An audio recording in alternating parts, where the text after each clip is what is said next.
looking at a guy that's been dumped, foreclosed on, fired, diagnosed clinically depressed, diagnosed with a brain tumor several years ago. But here's the best one that I want to share with you. How many of you are familiar with Slidell, Louisiana? On the other, okay, all right. It's funny, when I do this around the country, most people say, I know where Slidell is. I stopped there to use the bathroom on the way to New Orleans. So I was like, yeah, that's us.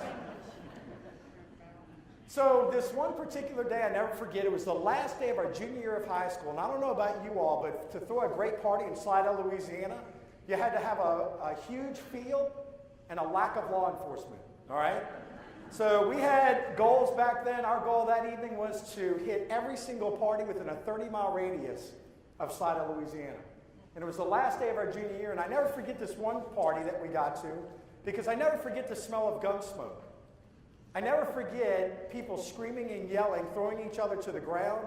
Never forget people just, diving, doing whatever, they had to do to get out of the way.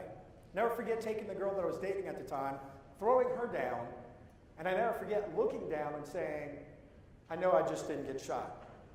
I got shot with a 12-gauge shotgun. One bullet went through me, one bullet's still in me.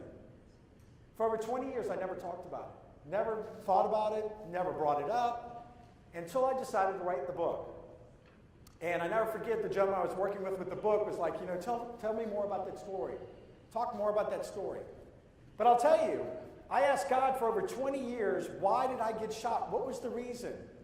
And the only thing that I could come up with is that he wanted me to be like Lil Wayne or 50 Cent. All right? He wanted me to have some street credit, like a rapper. That's how us motivational speakers, if I don't tell somebody to get off their attitude, I better have a good story, right? But I'll tell you something I even heard worse than that. Actually, 9 years ago, I just moved back to Louisiana. I was vice president of and part owner in an insurance company. We built it up to 50 states. We were all over the country doing very successful. And this is when the mortgage crash hit. And within 7 months, we lost our business. And I was living here in Louisiana. Never forget, I had to pay off all my debts, move to Baton Rouge, live on my buddy's couch. And how many of you have ever woken up in the morning about 3 or 4 o'clock in the morning, full of sweat, full of anxiety, full of stress, and going, how did I get here? Or, how did I get to this point? This morning? Or, no. But this one particular morning, I wake up full of sweat, full of anxiety, living in Baton Rouge after, 15, 20 years. Wake up and I'm like, how did I get back to Baton Rouge? I lived here for college. How did I get back here? I love Baton Rouge. But I was like, how did I get back here? Living on a buddy's couch. And I never forget these 4 words coming to me. This is in 2009, get off your attitude. I've done stuff with Zig Ziglar, Brian Tracy, Les Brown, things across the country. And I said, one of those guys have had to say it. So I go online, I Google it, can't find it. Go to GoDaddy.com and bought GetOffYourAttitude.com that day. And I share that message because it's something that I used for over a year and a half for myself. Every time I thought negative, acted negative, just wanted to be negative, I thought about that.